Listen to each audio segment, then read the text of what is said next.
পাব্লিকক প্ৰমোটে কি কৰিছে কৰা নাই সেইটো জনাবলৈ আমি ওলাইছোঁ আৰু ওলাই থাকিম আৰু এনেকুৱা শেষ হোৱাৰ পিছত আৰু আকৌ আমাৰ গাৰ্জেন মিট আছে সমষ্টি ৱাইজত গাৰ্জেন মিট শেষ হোৱাৰ পিছত আকৌ সমষ্টি ৱাইজত আমাৰ পাব্লিক গেডাৰিং আছে তাৰমানে এছেম্বলি ছেগমেণ্ট হিচাপে আৰু ইয়াৰ পিছত আমি ডিষ্ট্ৰিক্ট হিচাপে কৰোঁ মুঠতে প্ৰগ্ৰাম এনেকুৱা চলি থাকিব খুব ভাল লক্ষণটো ভাল মুঠতে আমাৰ মিটিংবিলাকক মেক্সিমাম মহিলা ওলাই আহিছে BTCত কমিশ্যন ৰাজ চলি আছে চলা নাই ৰাইজে কৈ আছে বহুত পাৰ্চেণ্ট লৈ বোলে বহুত পাৰ্চেণ্ট 30%, 40%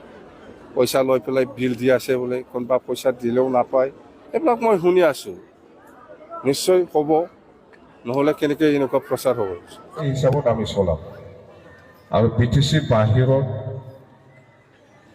মানুহসকলে ইয়াত কাম পাব নালাগে এইটো নিয়মটো আকৌ বনাব লাগে জানে আমি এই নিয়মটো আমি বনাই পেলাই আমি কাম কৰিছোঁ সেইকাৰণে BTCৰ মানুহে যি পাব BTCৰ মানুহেই পায় আৰু চাকৰিৰ ক্ষেত্ৰত আমি এনেকুৱা কৰিম এইবাৰ কোকৰাঝাৰ জিলাত 40টা ডিপাৰ্টমেণ্টত যিমান পোষ্ট খালী আছে 40টা ডিপাৰ্টমেণ্টত এই পোষ্ট খালীৰ চাকৰিটো কোকৰাঝাৰ জিলাৰ যুৱক যুৱতীসকলকে দিয়া হ'ব বেলেগ ডিষ্ট্ৰিক্ট নহয় रायजो राजा नोंथांमोना खोनाबाय हाग्रामा महिलारिया मा फोरमायदों दिनै जाख्ल'दों होननानै बुंदों नाथाय हाग्रामाया CM जानानै गावनो मिथिया ओरैनो खोनानायजोंल'सो जाख्ल'दों होनना बुंदों सिङाव जाख्ल'दोंना जाख्ल'आखै बिनि जेबो फोरमानबो होनो हाया मालायफोरनि बांसावनाय बाथ्राखौ खोनासंनानैसो बियो जाख्ल'दों होननानै बुंदों आन्दाजावहाय गावसोर सिगां जाख्ल'नायखाय दायो UPPL सरकारखौबो जाख्ल'दों होननानै सानदों खोमा दा फैगोन 5 तारिख एप्रिलावहाय एसेम्बलि मिटिं दङ होननानै बुंदों अफिसावहाय बिटिआर सेक्रेटारियेटनाव बेवहाय लिंहरदों रनजित बसुमतारी सारमोना आरो प्रमद बर'मोना UPPLनि दैदेनगिरिया थाङोना थाङा नायनोसै बिथाङा थांनो हायोना हाया एबारनो मिथिसिगोन हाग्रामा महिलारिखौ खुलुमबाय आरोबाव किथांखि ब्लग चेनेलाव गोदान मोनसे भिडिअ लानानै फैबाय रायजोफोर जोङो हाग्रामा महिलारिनि माखासे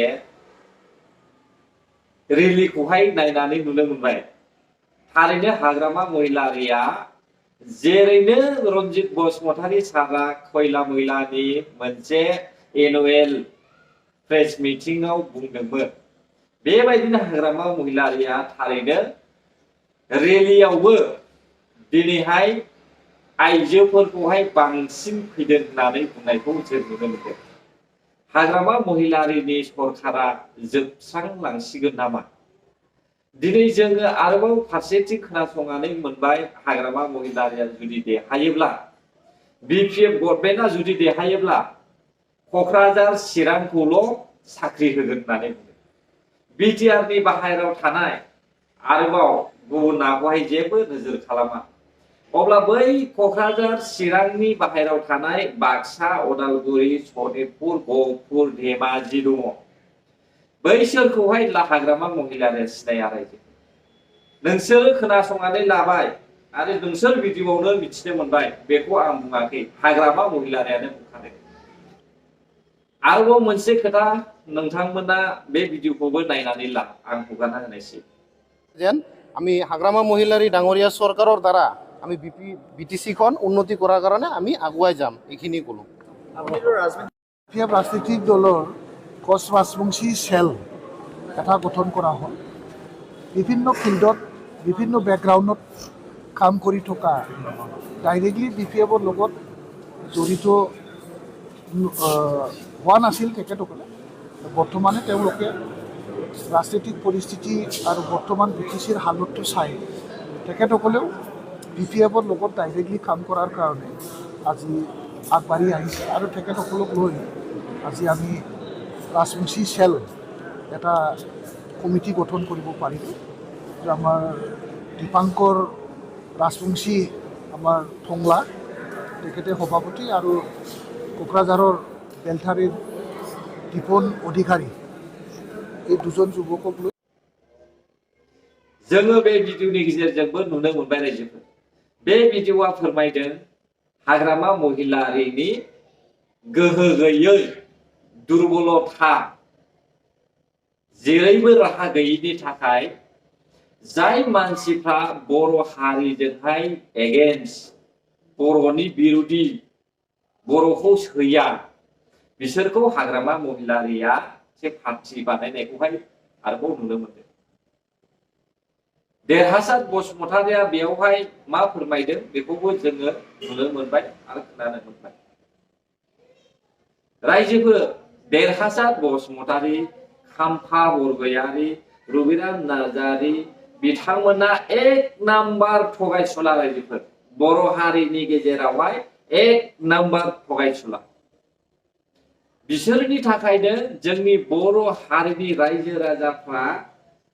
BPFनि सरकार दानाय समावहाय थेर बेथेर खालामना होदों। हाग्रामा महिलारिया जानो हागौ गावनि MLA, MP, MCLA फोरनोहाय हरदोंमोन खामानिखौ मावनो थाखाय, नाथाय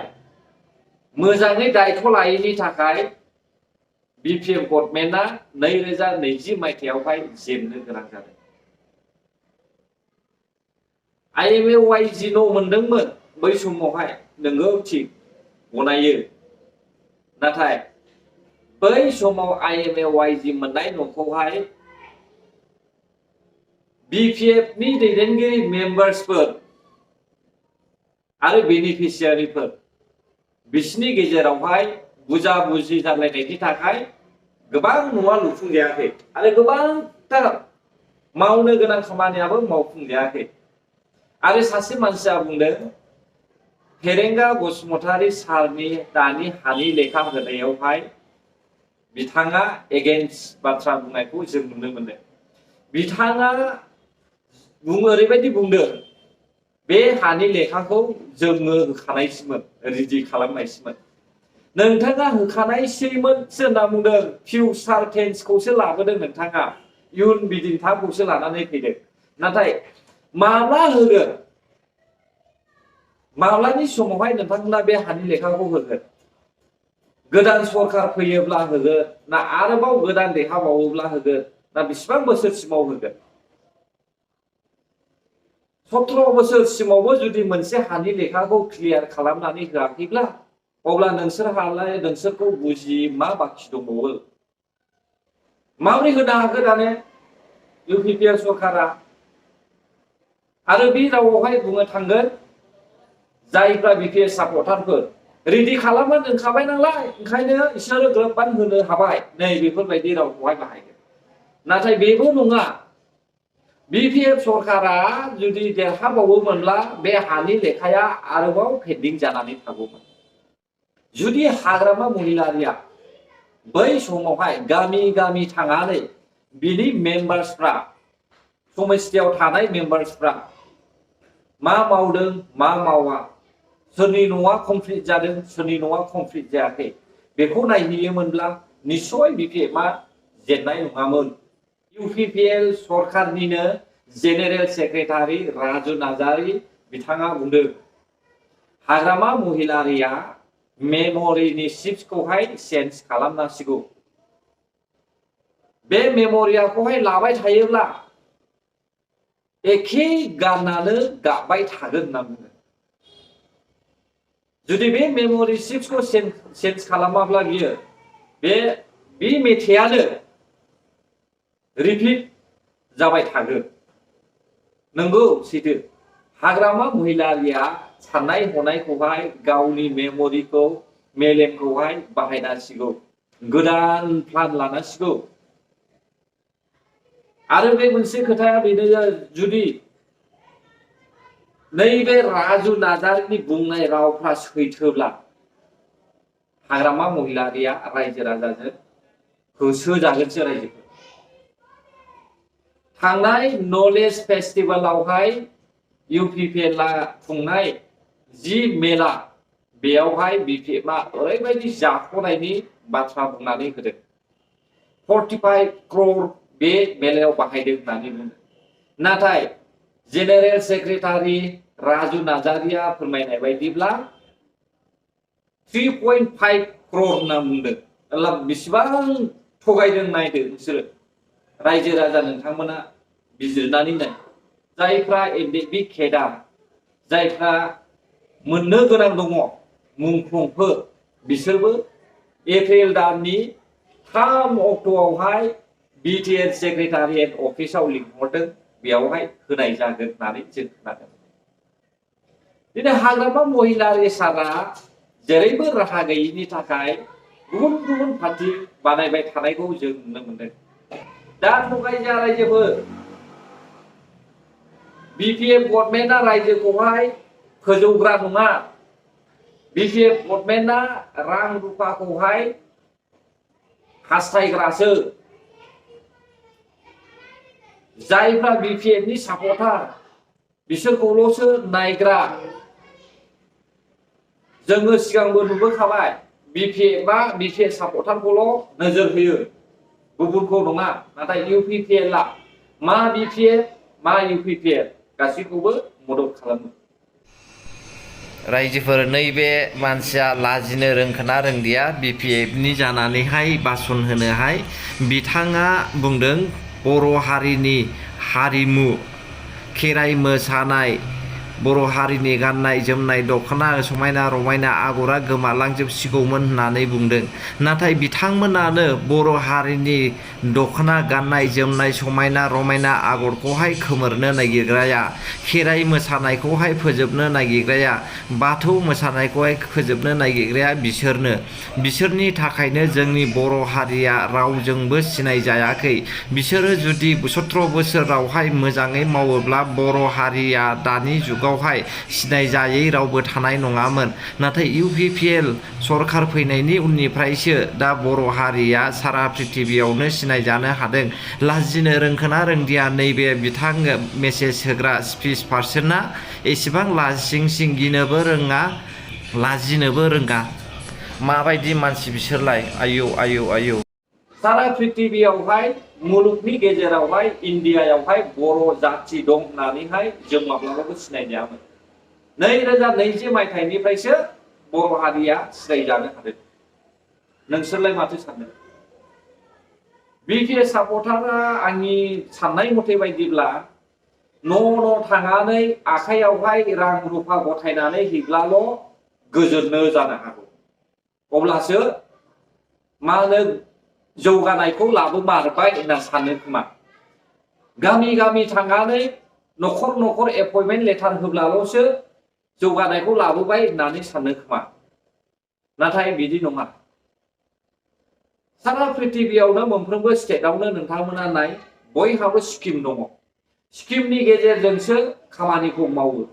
माबा मोनसे लामा बानायनांगौब्ला बै लामानि थाखाय गुबुन मोनसे प्लान पलिसि थानांगौ जौगानायखौ लाबोनांगौब्ला नोंनि लाइमोन सेंग्रा सिख्लाफोरखौहाय डेभेलप खालामनो सानदोंब्ला नोंहा मोनसे स्किम थानांगौ फिउचारनि थाखाय मा मावगोन बेनि मोनसे फान्ड थानांगौ अब्लासो रायजो राजाया जौगायो नङाब्ला माब्लाबाबो जौगाया दाबो गोबांथार बिपिएफनि सापर्टारफ्रा बुजिया रायजोफोर ओरैनो साज्रां इउपिपिएल सरकारखौ रायदो नाथाय इउपिपिएलआ मा मावदों बिसोरो जेबो बुजिया बिसोरनो नांगौ लोंग्लुंनाय जाग्लुंनाय रां रुफा लानानै गारि मटर सालायदावनाय बेखौसो नांगौ बेबायदिखौ इउपिपिएलआबो खालामनो हायो नाथाय इउपिपिएलआ फैगौ समावहाय आपकामिं जेनेरेसनावहाय बर' हारिया मा जालांनांगौ बेनि सिन्था दं बेनिखायसो दिनै इउपिपिएल सरकारा हारि जाथि बासियालासे गासैखौबो नोजोर होनानैहाय खामानि मावदों नोंथांमोना सानदों खोमा बर'ना बर'ल' नङा जोङो सिगां स्टेट नांगौ बिसोरखौ लाफानानैसो जोङो माखासे स्टेटखौ दाग्रोना लानांगौ उनाव मा जालाङो जालांथों बेखौ मिथिया